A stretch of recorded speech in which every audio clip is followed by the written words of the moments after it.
Good morning, everybody. Welcome to the 135th episode of Hawk Blogger Mornings. I am Brian Nemhauser. You can find me on Twitter and Instagram at Hawk Blogger. What a nice Tuesday we've got in front of us, folks. This could be a very newsworthy day, I think you could say. And in some ways, it already has been. But we will get into all the news that matters around the Seattle Seahawks here in this episode, get you all caught up, and also have some conversations about what the implications are for this team and for the division of all the things that are going on. Before I do that, I want to remind folks, if you haven't already, check out the Hawk Blogger meetup that is happening in Bellingham next week, Thursday night. It is hosted by one of our patrons, Rob, and I'm going to post the link to the meetup in chat. It is already posted in the description of the video. I also shared it on Twitter, but it'll be a great chance if you are interested in meeting some folks IRL in real life. That is the place to go. First time we're doing that, and thankfully Rob has agreed to just offered to do this and organize it himself. Very nice of him to do so. But good chance to kind of meet some folks. Get out there, watch a football game, watch Thursday night football. I'm going to do my best to be there. Might be a little tough with practice, but I want to try. At the very least, I will be there via Zoom just to say hello to folks. And I would like to try to get up there, but we'll see. Bellingham's a little bit of a trek for me, but it should be fun. And then other big news, something that we've been working on together for a while. Well, it happened yesterday. And so let me just say, 11,000 subscribers, folks. It happened. We got to 11,000 subscribers. I want to thank all of you for subscribing to the channel, liking videos, helping to share what we're doing here with other people. And it's pretty cool. It's pretty cool. I mean, I think we got to 10,000 subscribers on May 3rd. So it's really been, 3 months to get to 11,000. 12,000 is special for all of us 12s, right? So let's see if we can beat that 3-month time frame to get the next 1,000 added. But I'd love to get this to where I see there are 49ers reporters and YouTube folks that have 70,000 plus subscribers. Now, I know the 49ers have a larger fan base than the Seahawks. Not a better fan base, but a larger one. But I feel like we should be able to get a good solid 20, 30,000 folks in this channel, getting to know one another, having a great time following the Seahawks. So we're building. We are building. So happy JSN 11K. To all of you, and thank you for the support. I will also say, I'm going to do this in real time. That's not my smartest thing to do. I should do these things ahead of time. But let's see. As far as our goal of getting to 50 new YouTube members and or subscribers on, members on Patreon, we are at, doing a quick look, 29, and then, I think we're getting close, folks. I think we're getting close. How many new members?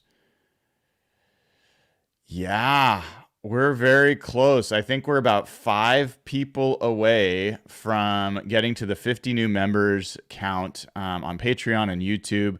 So really, really appreciate folks. It's looking very likely I'm going to head out on the road to cover the Seahawks in New England, and looking forward to that. I will also tell you, hopefully this is going to work out. I need a little help from the Seahawks staff to make this possible, but as a celebration for the 11K subscribers and the impending 50 new members, I've got a little fun thing in store, a little surprise in store for my Seahawks interview today. Hopefully, we'll get someone fun, and looking forward to that. And I'll have some news as a result of that event that I think y'all will like as well. I think I've got some fun plans in store for all of us now and through the season that you'll all be proud of, and that you'll feel good about being a part of this community and contributing to what we're doing here. So, I love Detail Oriented is such a passionate follower and subscriber. He says, Brian, I want you on the road. Can I buy a second membership, or can I do a super chat that will count towards your goal? Fully support you, my friend. Detail, man, I super appreciate it. I guess technically you could buy a second membership. You can also upgrade your membership depending on where you are.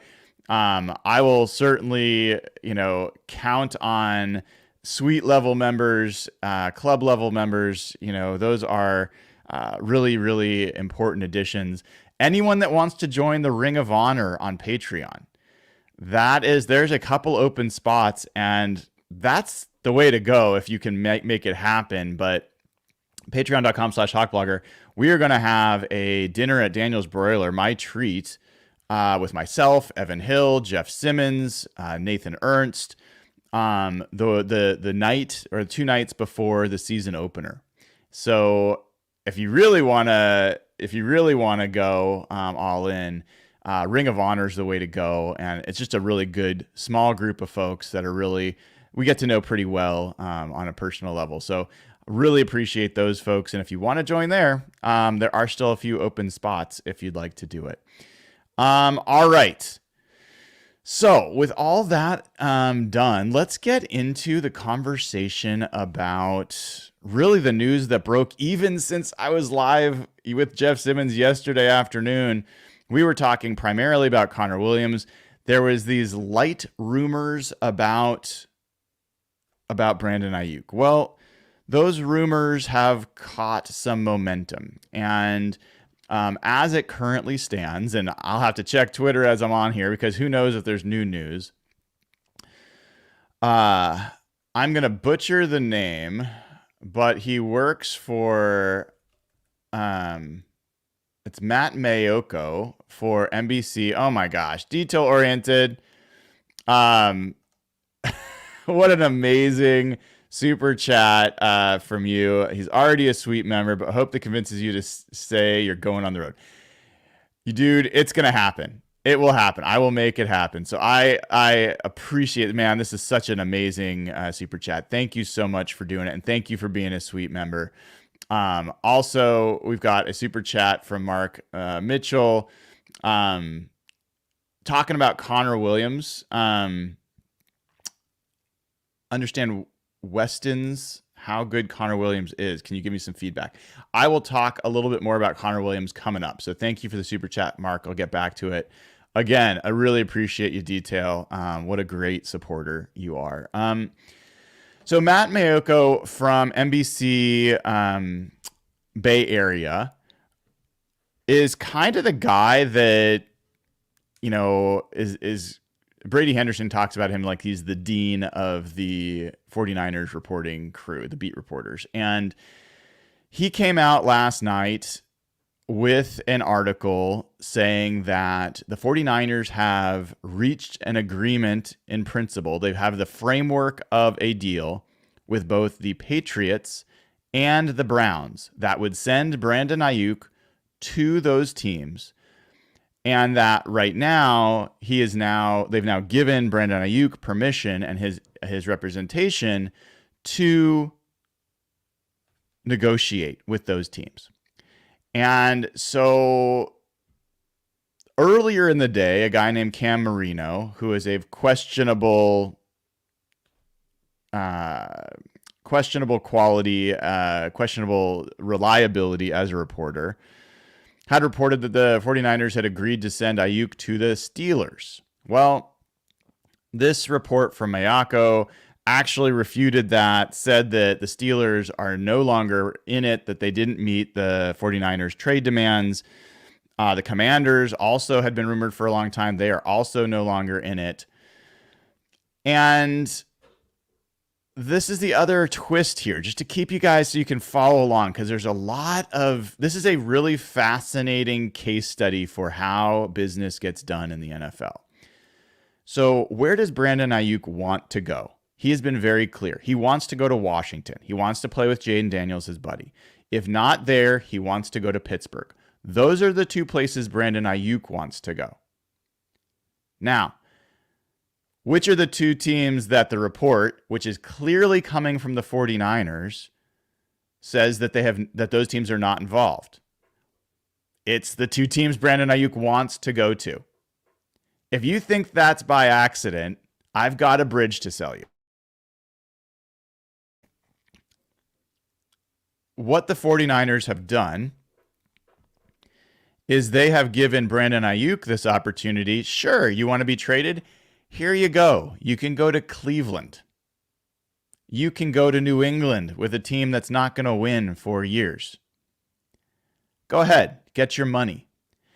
Now, what that also does is it gives them a chance to negotiate a contract with those teams, and if they come to an agreement that they like, the 49ers can then choose, okay, do we want to match that deal? So in some ways, this is an opportunity. It's almost like transition tagging a player where you let them go on the market and then you have an opportunity to match that deal.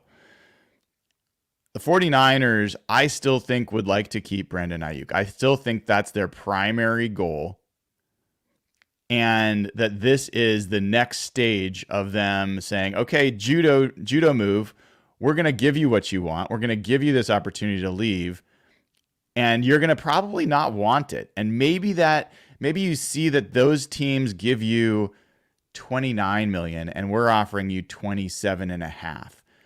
Maybe if we come up $500K, you're like, hey, it's not worth $1 million a year for me to leave this team. I think that's the game the 49ers are playing.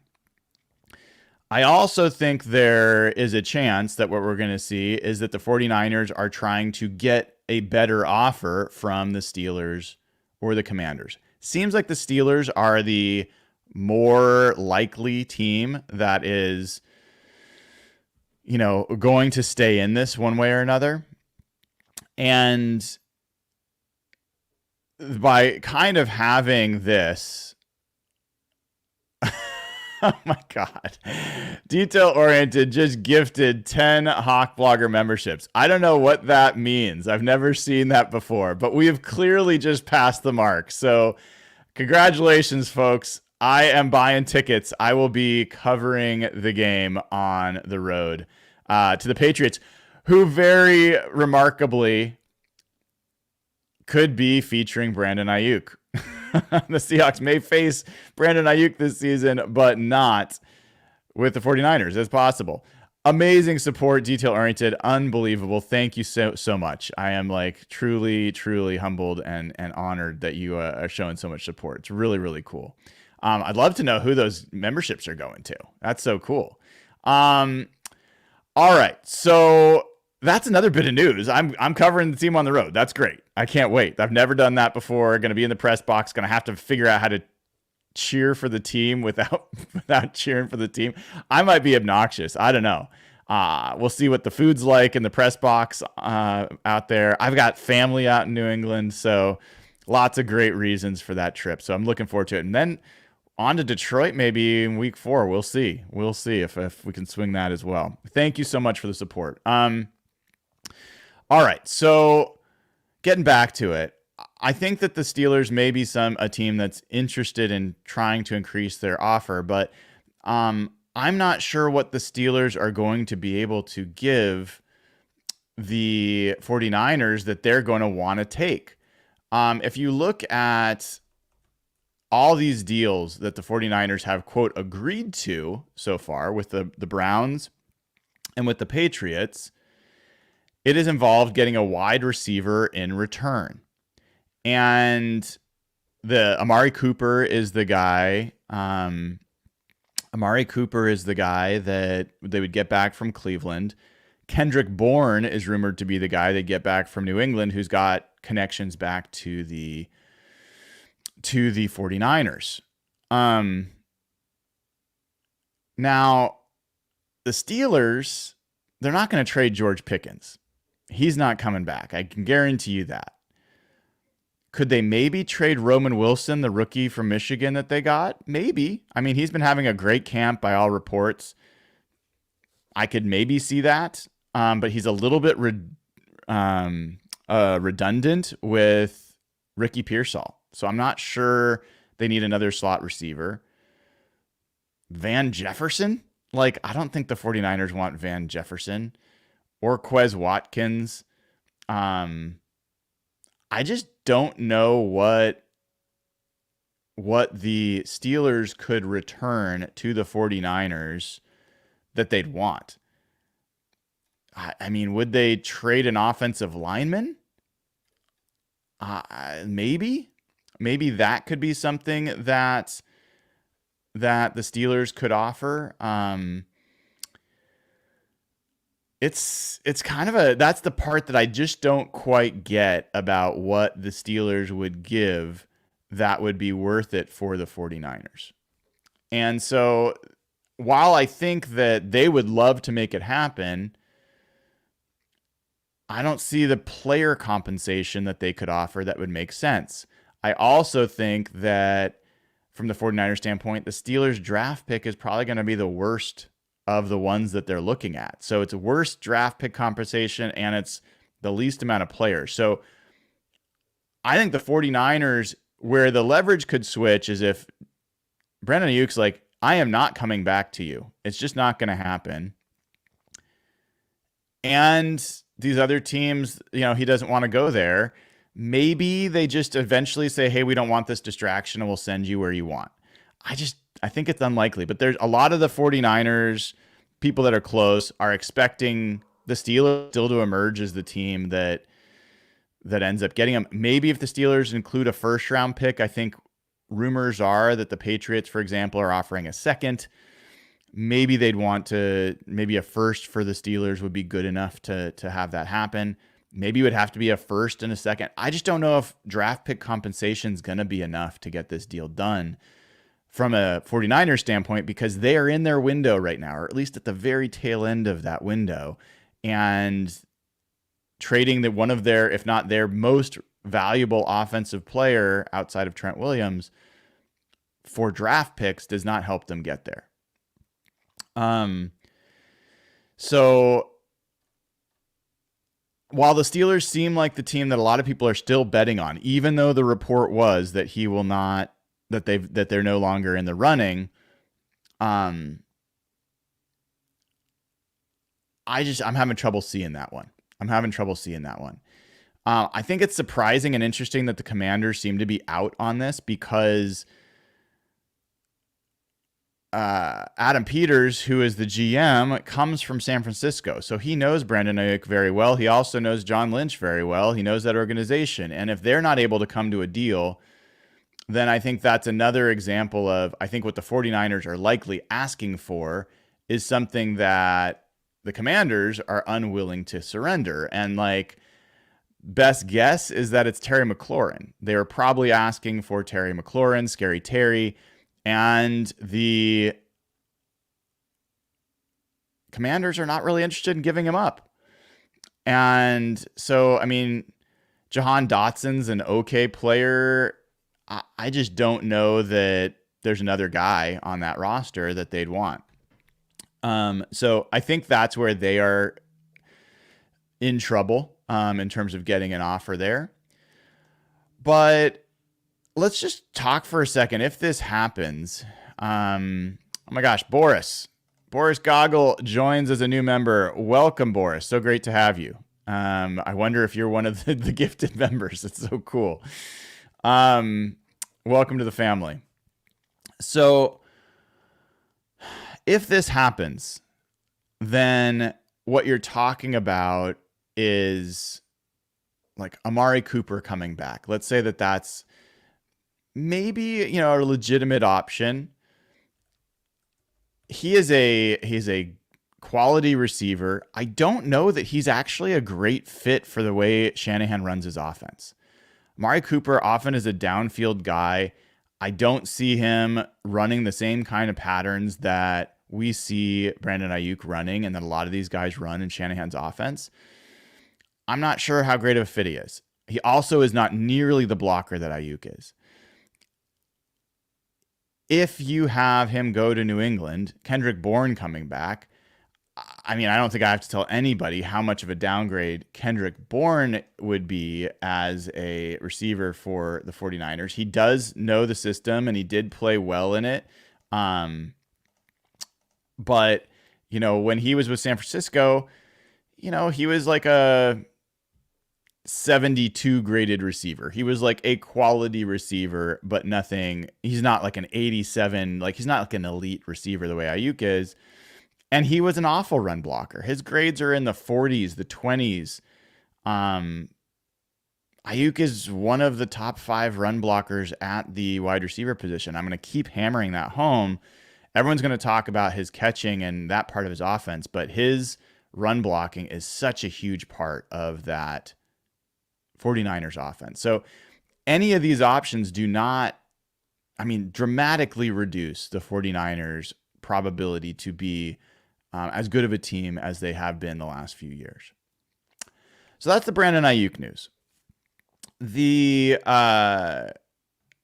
Connor Williams news is that as of yesterday, his agent Drew Rosenhaus came on the Joe Rose show down in Miami, and he was asked about Connor Williams, and they started that interview by saying, "Hey, we talked to you up in Seattle. We thought the deal was going to get done."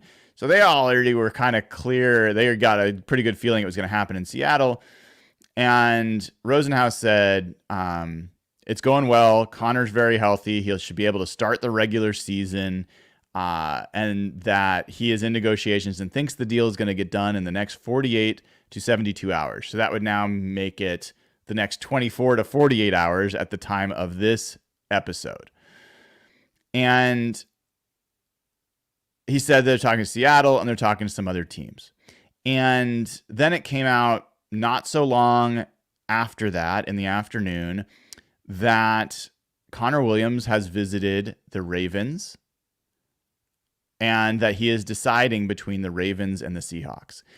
And just to catch you all up, like people are a little confused about the Ravens as a landing spot because they have Tyler Linderbaum. He's a really good center. Why would they sign a new center? Well, the Ravens lost both their starting guards this offseason. They lost Kevin Zeitler and they lost John Simpson. Okay, so they have got some pretty unproven options at the guard position. Connor Williams has played guard in his career for the Cowboys. And then even last year, there were some injuries on the Dolphins offensive line, and they asked him to play guard. He certainly prefers to play center. But the Ravens are a East Coast team. They are a true Super Bowl contending team. And so if they are truly interested, that's an interesting one. As I pointed out yesterday, if you caught the kind of special episode pod that I did with Jeff, they have half the cap space the Seahawks do. They have $5 million available cap space. That's basically enough to cover your practice squad and injuries throughout the season. The implication there is they don't have the cap space to sign Connor Williams. The Seahawks have $10 million in cap space.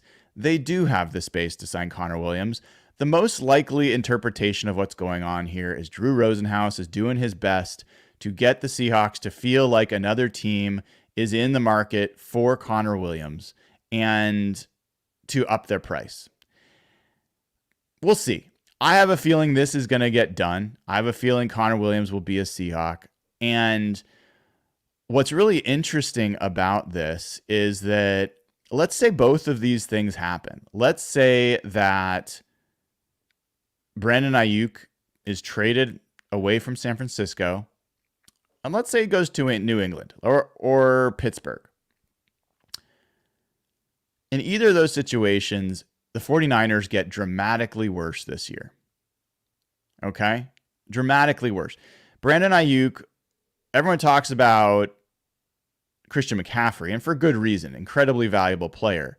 Brandon Aiyuk was the highest EPA player for that team last year when targeted. Like, he is a huge part of that offense and significantly better than Deebo Samuel.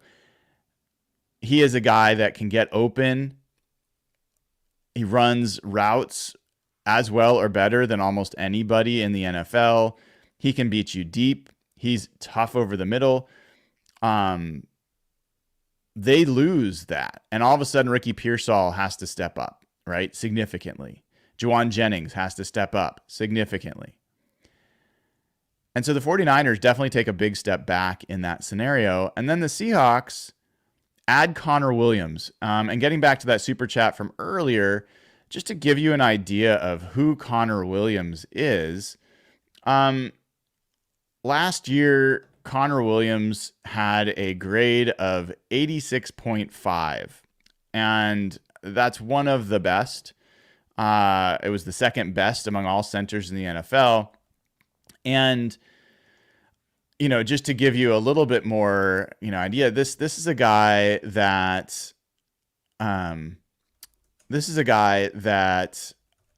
some people have considered one of the 10 best offensive linemen in the NFL last year. And I'll see if I can find that sound real quick for you guys. I have it here somewhere. I will get that sound for you in a bit. Give me a second, but I will find it. About how Connor Williams is really respected by the people that covered the Dolphins last year. So, yeah, here we go. All right, I'm going to play this for you guys. Hold on one second. This should give you a little bit of an idea of how Connor Williams is thought of by Omar Kelly, who covers the Dolphins, and one of the other Dolphins beat reporters. All right, listen to this. Move on to the other offensive line position, Aaron Brewer for Connor Williams. And I know that there's been reports that Connor Williams is not retiring and is looking for work and is going to be ready for the start of the regular season. Do I believe any of that? Absolutely not. But where do you sit with the Connor Williams departure and Aaron Brewer, who signed for 3 years, $21 million, $13.2 million of it guaranteed? It's kind of another one that's pretty obvious that it's a downgrade. Connor Williams was playing some really, really good ball when he was on the field last year. And can we say maybe even a top 5 center in the league last year when he was on the field? I think top 10 offensive lineman in the NFL last year when he was healthy. Whoa, regardless of position. Whoa. He was listen, I have respect for him the way that he was playing. You put up any one of those Raheem Mostert or Devon Achane highlights, and you're going to see Connor Williams about 10 yards downfield mowing somebody down. That was Omar Kelly saying that he thinks Connor Williams was a top 10 offensive lineman at any position, and that if you looked at almost any of the big run highlights for the Dolphins last year, what you would see is Connor Williams downfield keying the block to make that possible. This is a guy that, as a run blocker last year, had a 90.5 grade. That is elite, all pro level grade. And if I just say who had the best run blocking grade in the NFL last year, regardless of position, Penei Sewell for the Lions was number 1 with a 93.1 grade. Number 2 in the NFL, regardless of position, Connor Williams with 90.5. Trent Williams, the guy who's maybe one of the all-time best run blockers in history, was number 3 at 90.1. You're talking about adding a Trent Williams level run blocker to the middle of your offensive line. Tell me that doesn't get you a little excited. And tell me that the combinatorial effect of Brandon Aiyuk leaving San Francisco and Connor Williams entering Seattle does not make this division a little more interesting. I mean, that's going to be interesting. Now, of course, I'll be the guy that just pauses, like, can't get ahead of ourselves. We've had these situations before, Seahawks fans, where we add a guy that we're super excited about, supposed to be great, coming off an injury, and he's just not the same player. Or he can't stay healthy. All these things are possible. Connor Williams has had some significant injuries. You just don't know. But my guess is if Connor Williams can be on the field, that's the big one. If he can get on the field, even if he's 75% or 80% of what he has been, he will be a significant upgrade over what the Seahawks have been running out there at center, not only this year, but for really and since Max Unger left the team. So this is a big, big deal. It is a big, big deal. And I'm sure the Seahawks are in negotiation. I don't think it's going to be a situation where they walk away due to money. I think John Schneider knows what his situation is on his team. He knows he's got a potential to add a very good player. And let's just hope they come up with the right incentive-laden deal that allows John Schneider to feel like they're not getting taken to the woodshed and that they're protected on the downside if Connor Williams doesn't perform or isn't healthy, but also gives Connor Williams and Drew Rosenhaus the upside they're looking for if he is. That's what we want to see. I think there were some super chats I missed and some new members I missed. It's been a very active chat. So love having everybody in here. Love all the support. It's so cool. Jeff Bays super chat says, Hawks fan since 76. Thank you, Brian. Go Hawks. Man, so glad to have you. And Jeff, I know you are a Patreon member. I saw you over at Patreon. Welcome to the crew over there. Patreon.com/hawkblogger. It's amazing. We're gonna have thousands of people become family as part of this channel, as part of what we're doing, and that's a big part of why I'm doing what I'm doing. I think there's a lot of folks out there, especially guys, especially older guys. It can be a lonely slog, and why not meet some people that share a passion with you and that treat each other well. That is going to be a rule I have. As much as I want everyone to come in and grow, people that don't treat each other well will not be welcome. So we're going to make this a place that's fun, that treats people well, that celebrates what's going on. And that could be hard when things get nasty during games. You kind of lose that, but so far so good. So really appreciate it and glad to have you. Speaking of which, Hawks fan Matt, man, one of our biggest, he's a patron supporter and a YouTube member, says, do you know if Schneider has a good relationship with the Ravens general manager? Could he find out the actual truth of their interest? Yeah, we'll see. Maybe. I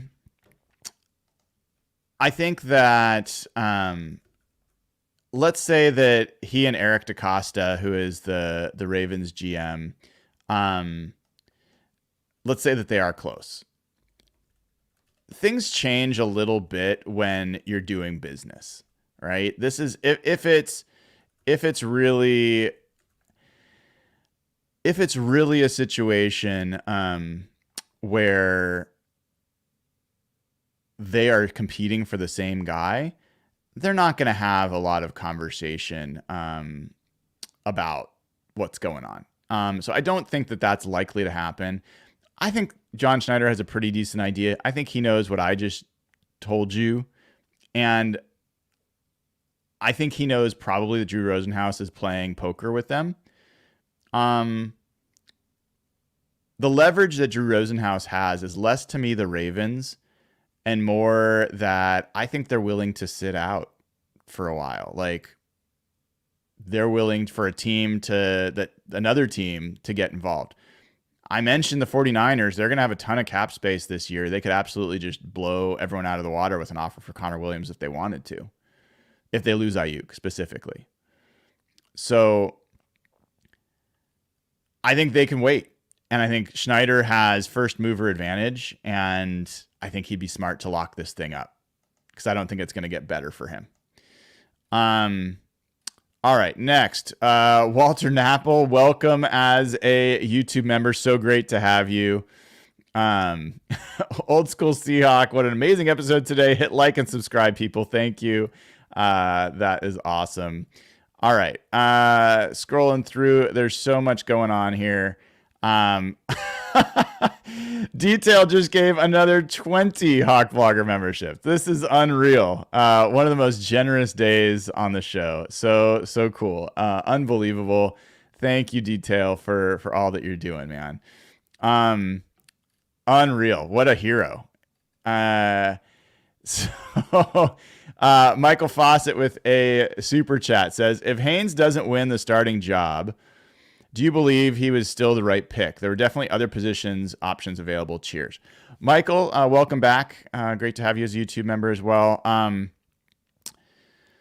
I do think it was the right pick. There'll be no second guessing for me about Christian Haynes as the pick in the third round. And I think Christian Haynes deserves some patience. I see the pieces there for him to be a starting offensive lineman for this team and a quality one at that.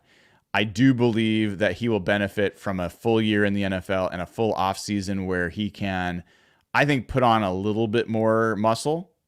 I think he's strong, but I think he has the frame to add a little bit more and get a little stronger than he is right now. But no, I think Christian Haynes is a good player, and I think we're going to be happy to have him. So I'm not too worried. And if he doesn't start, first of all, I wouldn't guarantee that that's what's going to happen. My bet right now, if I had, I think the best 5 players for the Seahawks, if Connor Williams is there, the best 5 offensive linemen will be Charles Cross, Laken Tomlinson, Connor Williams, McClendon Curtis, and George Fant to start the year. I think Abe Lucas will probably, I've moved over to, I believe he will be a PUP guy, but I think McClendon Curtis is their best option right now at right guard. I think Christian Haynes could end up being the solution at left guard next year if they need to. We'll see. So I wouldn't worry too much yet about Christian Haynes. All right. We got some people taking advantage of these memberships. The truth as I know it. Thanks for the membership, Detail. This is dope. Detail ain't playing. Detail oriented for presidents. What is happening? Nasir Shakir, thank you, Detail oriented. Yeah, a lot of people. I mean, Detail is the hero of the show today, no doubt about it. This is so fun. MG Slicker, Detail orange. I will literally be using this every day. Ha ha ha.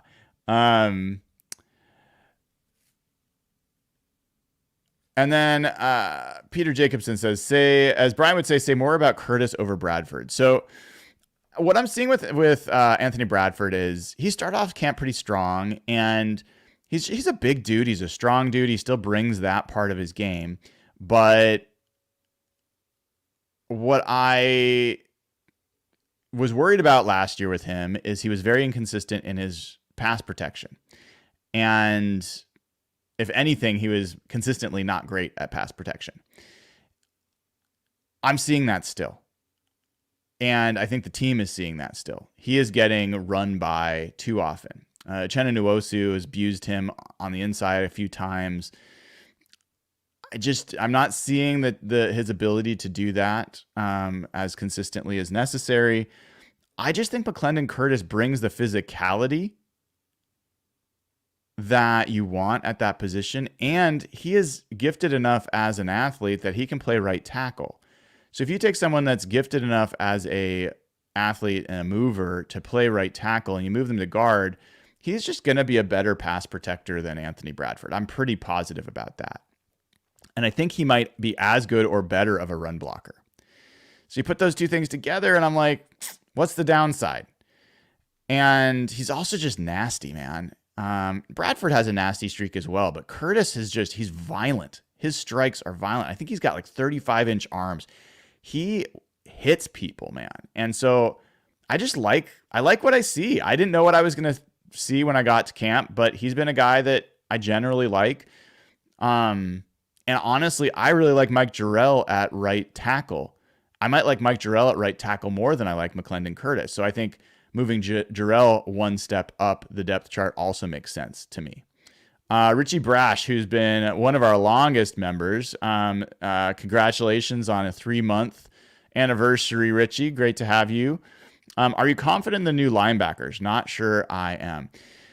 Well, Jerome Baker's missed a fair amount of time, and so it's hard to say I'm confident. Jerome Baker's a good linebacker. He's a good NFL linebacker. And when I've seen him he's a very good blitzer, which is going to be useful.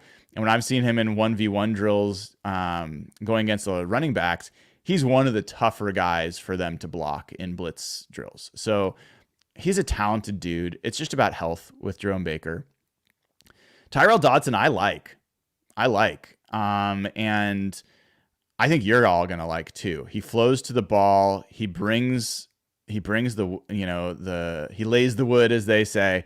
He brings a lot of energy as well, and youth. I think this guy's hungry and good, and his teammates, they're already pretty big fans of T-Dot, as they all call him, and I think fans are going to really like him. So I'm not so worried about the linebacker position as the starters. I think Tyrese Knight's had a good camp. I don't think it's the strength of the defense, for sure. I also don't think it's a disastrous group. I don't think it's deep, but I don't think it's a disastrous group. All right. Continue going. All right. I think we got some more people thinking detail for the memberships, which is really cool. All right. I wanted to play a little bit of Mike McDonald sound as we kind of shift gears here. This was from yesterday, and this was an answer to a question I asked about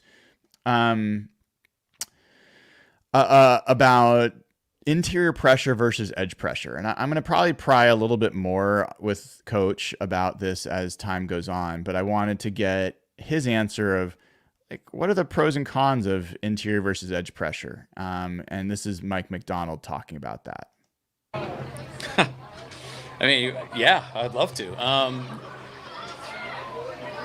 Man, there's different ways. First of all, there's different ways to affect the quarterback. So timing is one, being able to step into your throw, things like that, which goes underrated because, the quarterbacks, they sit in these, they sit in practice. I'm getting after our guys staying away from our QBs, which we need to do a better job of.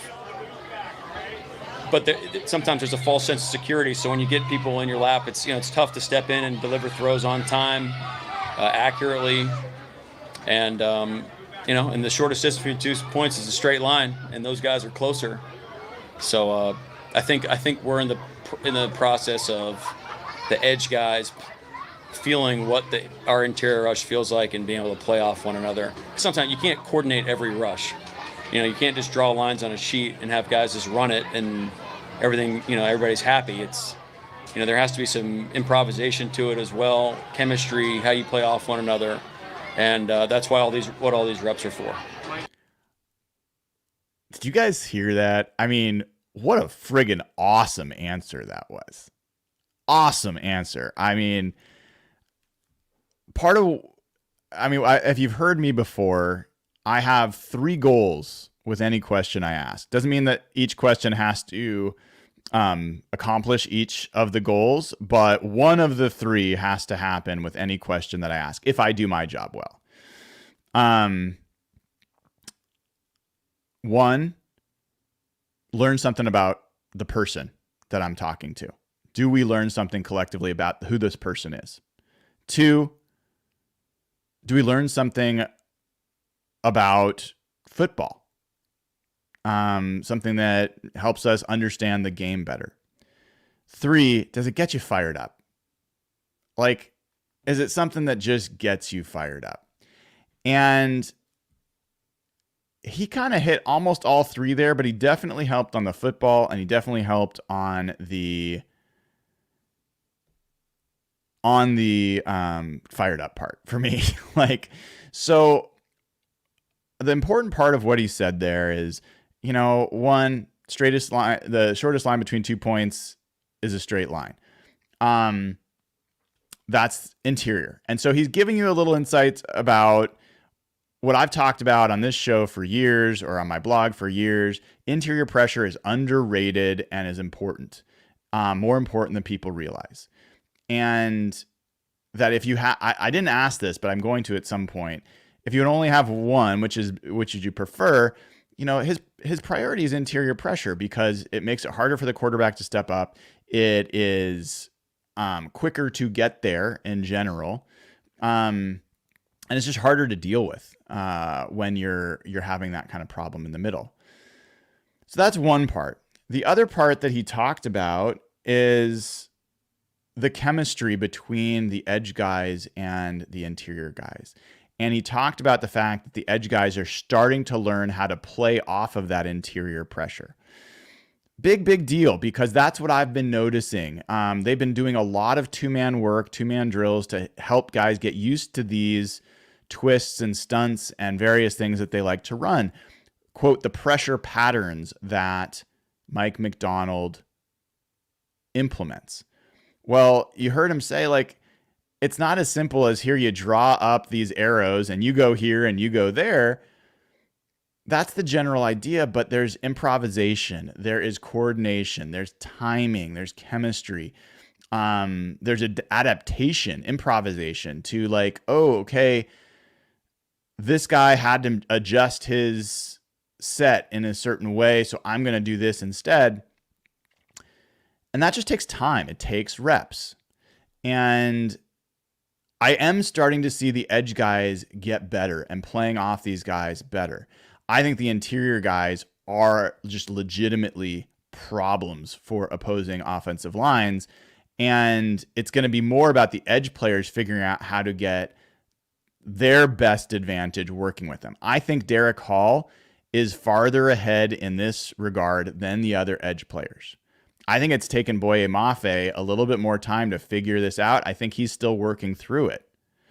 I think Uchenna Nwosu does well here, but I think Derek Hall stands to be the most, to benefit the most from this.